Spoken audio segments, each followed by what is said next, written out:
Hi, I'm Matthew Tosh. The junk food science lessons use a range of discussion-based learning approaches to engage pupils in structured conversation and to help them make decisions about food and healthy eating. Purposeful discussion is essential for successful group work.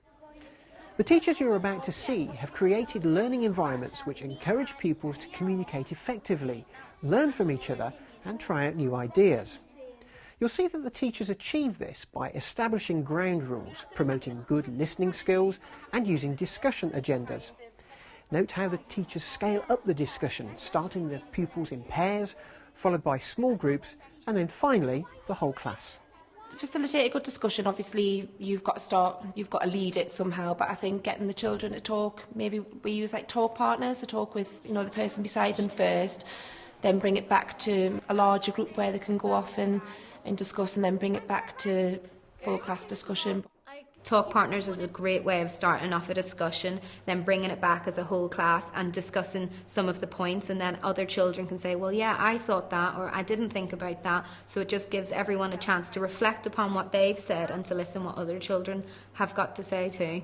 I think it's an important tool through life, really. You've got to learn to listen and be part of discussions instead of just sitting back and letting everybody else take over. Otherwise, well, you're never going to get a say and just go with things that you might not think are right, aren't you? So I think it's important that children realise that discussion's important.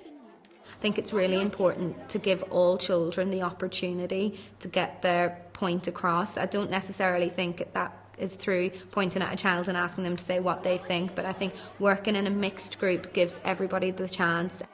Does anyone have any other key words? I've got that one. Got healthy, unhealthy, obesity and balanced diet. Put over 20 grade with sports.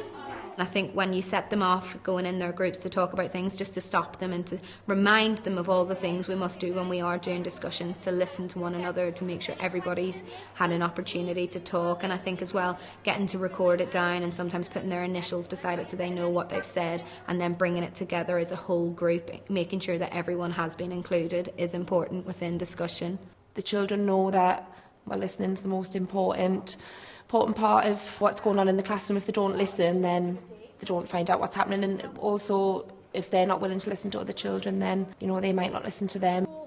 I think it's really important to promote that children may not agree with what somebody else has said, but they need to pay attention to that, and it's something that they'll use as they grow older in life. I mean, they're always going to come across times where they may be with someone that doesn't say exactly what they want to hear, and just to be wary of that and to say, well, yeah, okay, that's your decision, that's what you think, but I think differently, and being able to communicate with each other. What solutions have you come up with? Corey? Monday to Friday we could have none of them, and when it's a weekend we could have some sweets. If it was Corey's idea, you could just go and spend loads and loads of money and make up for the week that you didn't get any chocolate. I think as the teacher, you need to be able to know, you need to know your children well enough to know who feels confident in speaking and who maybe not be as confident, and making sure that there is a mix of those children within a group. Sometimes children will always tend to go and sit beside their friend and things like that, and I think it's important that you spread them out and give them an opportunity to work with all of the children within their class, so that they feel confident when it comes to talking to other people, people who they may not always talk to during the day.